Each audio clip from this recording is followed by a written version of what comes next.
we are going to go over the defensive, or my projections for the defensive depth chart. And once again, these are projections.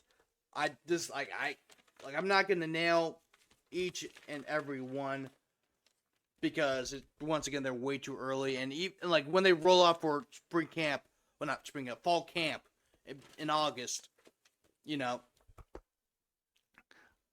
it may look a little bit different, but this is just based off of who I saw in the spring, who participated in the spring. Um, you know, guys who played a good bit last year, not only just for LSU but also just other places. Production. There's a lot of stuff that I kind of thought about when going over the depth chart, and I really like where LSU's defense is at. I think I'm a little bit more confident in LSU's defense than their offense, and it's not because I think they're bad. It has nothing to do with that. It's just more to do with the fact that they're for LSU's offense. The glaring hole is the offensive line, and we've talked about that a good bit. But for the defense, it really was the safeties. But you brought in Marcus Cooley, you brought in AJ Halsey from the transfer portal, both of which were all conference players at their respective schools. To Marcus Cooley, well, I don't think he was all conference at NC State, but he played a great bit at NC State. And then also AJ Halsey, who was an all conference performer at Houston in the Big 12, so a Power 4 transfer. But the defensive line, I thought, looked great all throughout the spring. I think they have a shot to be one of the best in the country. We already know about how great their linebackers are. The cornerback room has greatly improved since Corey Raymond's come back, and via the transfer portal and also recruiting. And then the one glaring part, one glaring hole, and on the LSU defense was the safeties. But I think they've gotten that solved, and also like how the underclassmen performed in the spring as well.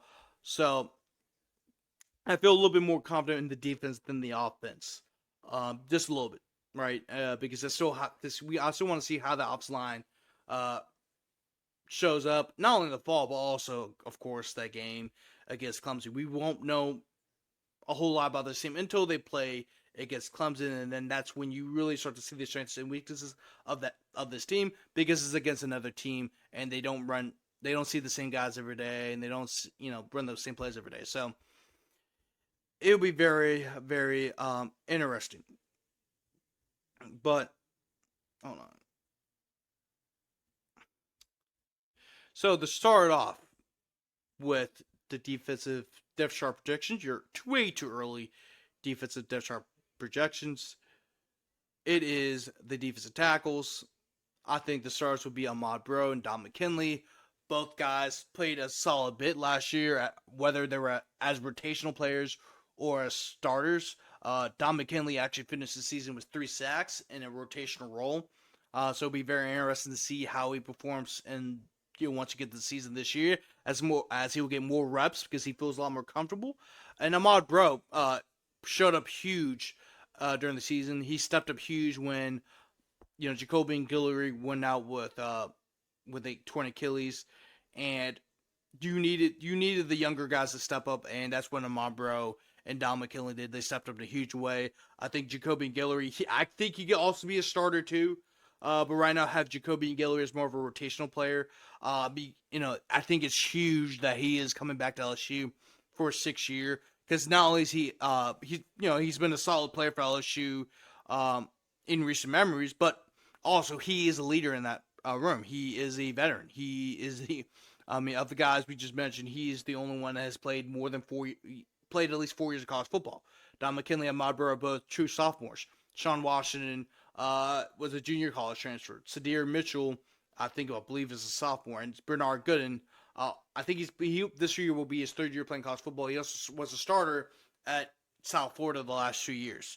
But Jacoby and Guillory, I think just having him back is huge for LSU, whether that be a starter as a rotational player. Sean Washington, I think would be a rotational player, and I wasn't sure. And I think, the great thing about LSU's defensive interior is that he goes back 6 feet deep. And really, Cedric Mitchell, Bernard Gooden are also rotational players. List them as reserves. But LSU can go 6 deep. And also Zion Williams, who was a freshman, who's currently a freshman at LSU right now. He actually participated in the spring. He also got some rust in the interior. So LSU's interior defensive line goes back 6 deep, and that's something you need. Because last year, one of the biggest issues for LSU's interior is that it really, I won't say didn't have the depth. It didn't have the depth of experienced players. You had to rely on Ahmad Bro and Don McKinley to step up. So it was huge that they did step up. And I think not only they're deeper, they're more experienced and also more talented, which is saying a lot. The next position group projections I have are for the defensive ends. And of course, I think, and really, you could say, any of these guys could be starters. Let me get to the comments real quick. There you go. I think McKinley is going to make a big jump to be an impact interior lineman. Yes, I completely agree with that. 100%. Because he's the big boy. He's 6'5", 300, right? You can't teach size. You just can't. You just can't. But defensive ends. I think the stars would be Jack Pyburn and Patrick Payton. Both guys had great springs. Patrick Payton was a huge contributor on Florida State's team the last 3 years. He was a very solid player coming off the edge. And, in the stats show that, right? Jack Pyburn was more of a rotation player for Florida, but his impact was felt. Actually, in that game against LSU cannot stop him. They just couldn't. And the fact that you brought in a guy who's kind of a workhorse, blue collar type of guy into your room, it's huge, right? For Patrick Payton, he had 16 sacks the last 3 seasons for Florida State. He had 5 sacks in 2022 as a freshman, 7 sacks in 2023, and then also 4 sacks last season. He was a huge player. And maybe you wish his numbers were much better last year after Braden Fisk and the dude from Alabama. I forgot the guy's name. It's not coming to me. But, after those guys left, you thought he was going to make a big jump, but he didn't. But although I'll say this, he did have double-digit tackles for loss last 2 seasons. 2023, he had 44 tackles, 15 tackles for loss, and 7 sacks. He also had 2 forced fumbles. And last year, even though he only had 4 sacks, he did have 11 tackles for loss in that disaster of a season for Florida State. Jack Pyburn, he also had a pretty big year as well for Florida, although maybe not as heralded as Payton's. As a rotational player, he had 40 tackles, 60 tackles, 4 tackles for a loss, a sack, an interception, and a forced fumble. As kind of an outside linebacker type, now he'd be more of a defensive end at LSU, and I think he'll have a big year just based off the sprint he had. He was fantastic all throughout the sprint. He had the second he stepped onto LSU campus, he had instant chemistry with his teammates, and that's huge. Huge, huge, huge. For LSU, because you need, especially when you got guys coming in from the transfer portal, you need to have chemistry. Jamari Butler, Gabriel for Kalaj Cobbs, Damian Shanklin, I think will all be rotational players, and either of them can start. Right, Jamari Butler is very familiar with Brian Kelly. He played for Brian Kelly at Notre Dame. He comes over from Nebraska, where he spent the last year, so there's familiarity there with Brian Kelly. Gabe Relaford had a great freshman campaign as a rotational player. He also had a great spring, so he'll have a lot more impact this season. Kalaj Cobbs, he really was more of a reserve last year, but he played a lot of special teams his freshman year. He looked great last fall as a freshman. He looked great in the spring camp, and I expect he'll get a lot more playing time as well. And Damian Shanklin will be a true freshman. He did get some rest with the second team during the spring, so this is a very, very deep defensive end room, And really, any of these guys could start. But if I had to pick two, it would be Jack Pyburn and Patrick Payton. Uh, the next business group, of course, we got to talk about the linebackers, right? Uh, LSU likes to run a kind of a 3-4 front, although they do run a lot 4-2-5 stuff. And I think the two stars would be Whit Weeks and Von Keys. Whit Weeks had an All-American caliber season last year when Harold Perkins went out with an ACL tear in his knee. He's out for the rest of the year. Whit Weeks really stepped up in a huge way and really looked like he was the best linebacker in the one of the best linebackers in the country, let alone the SEC. And I think he he had a great sophomore campaign last year for LSU. I mean, just he was phenomenal.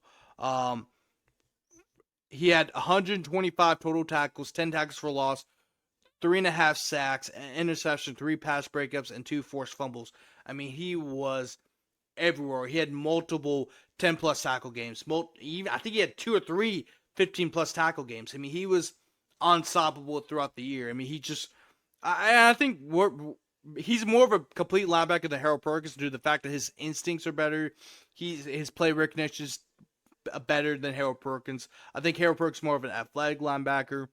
More of an athletic linebacker, guy you rush the passer with. Although Harold Perkins has shown that he can do pass coverage as well, I think Whit Weeks is the more complete linebacker, and Harold Perkins is the starter, but he's not. He's going to start. We're going to get to that in a second, but I'm going to talk about the linebackers. Whit Weeks and Von Keys. They'll be the two stars. Wes Weeks, Harold Perkins will be in the rotation.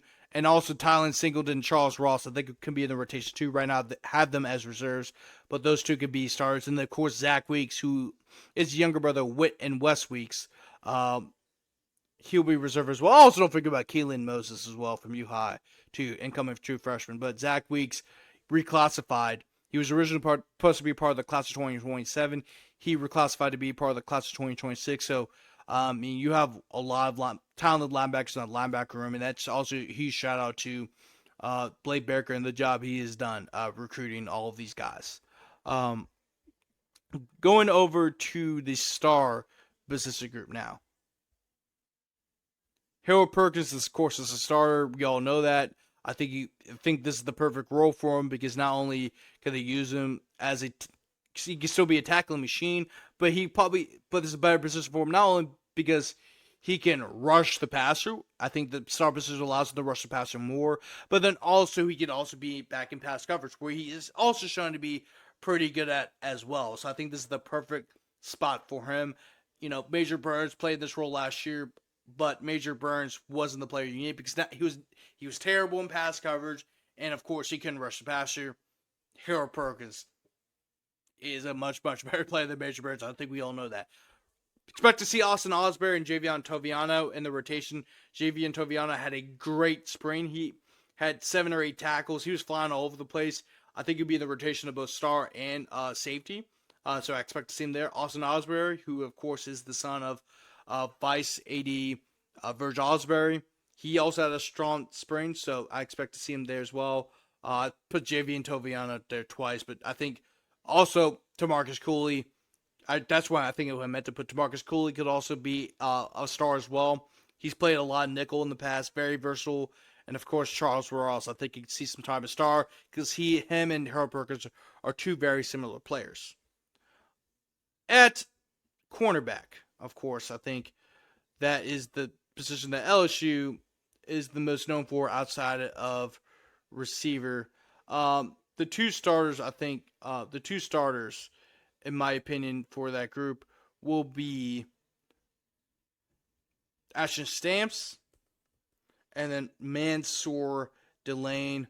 Mansour Delane was one of the top cornerback prospects out of the transfer portal. I think he may have been the number one cornerback prospect. Right now, Mansour Delane is supposed to be a late first round, early second round pick. And he started started between 30 to 40 games at Virginia Tech. Ashton Stamps was a starter from last season, and Ashton Stamps had a strong spring as well. And Mansour Delane last season had 54 tackles and tackles for a loss, 4 interceptions, and 7 pass breakups. and he's an excellent addition. He's an excellent addition to LSU this season. Ashton Stamps, uh, he got a little bit bigger over the course of the year, but even though he didn't get an interception last year, his numbers improved. He had 51 combined tackles, and even though he didn't have an interception or force a fumble, he had 14 pass breakups. That led the SEC.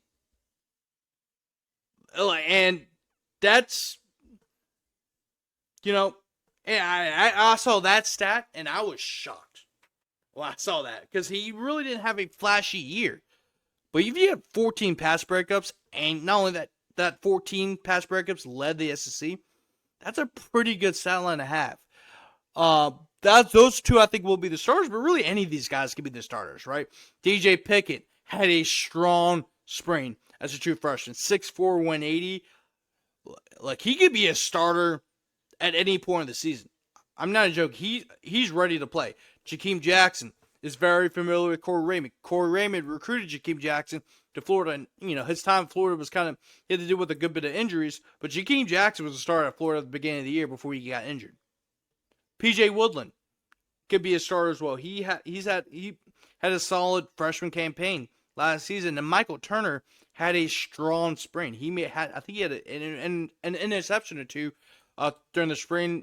New Orleans native, so we'll have a lot of guys in the cornerback room, and I'm really excited to see this group when this season starts.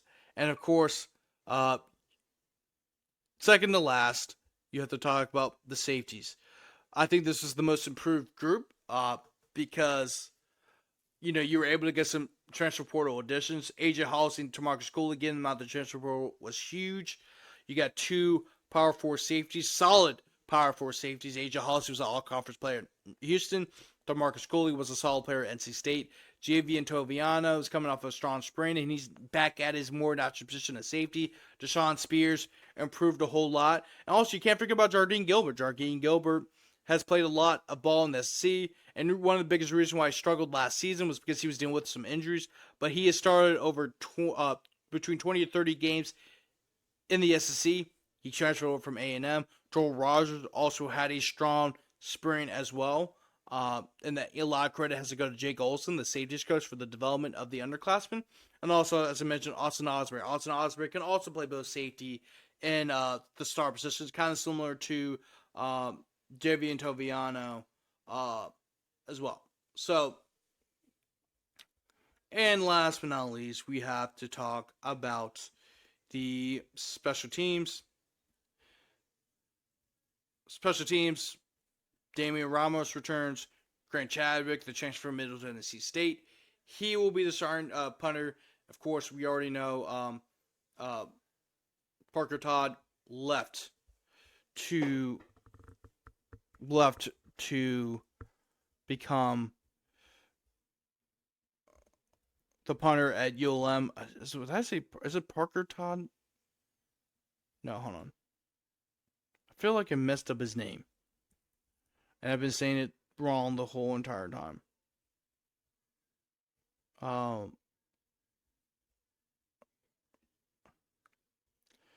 What's his name? Peyton Todd. So, P, but different. Peyton Todd transferred to ULM, so that leaves Grant Chadwick to become the starting punter at LSU. The kickoff specialist will be Aaron Burrow, who will be the successor to Damian Ramos. You just got to get, the problem with Aaron Burrow is that, he's got a stronger leg than Damian Ramos, but the issue is accuracy. But if you're gonna have a powerful kicker, just put him as a kickoff kicker. That's all you gotta do. And of course, the returners will be Aaron Anderson, Barian Brown, and Xavion Thomas. So that's my defensive / special teams predictions. The who's going to start at the start of fall camp, and that's my predictions. I don't know if it's going to be that way when the season starts, but that I have a good feeling that's what the starting lineups will be when it's all said and done.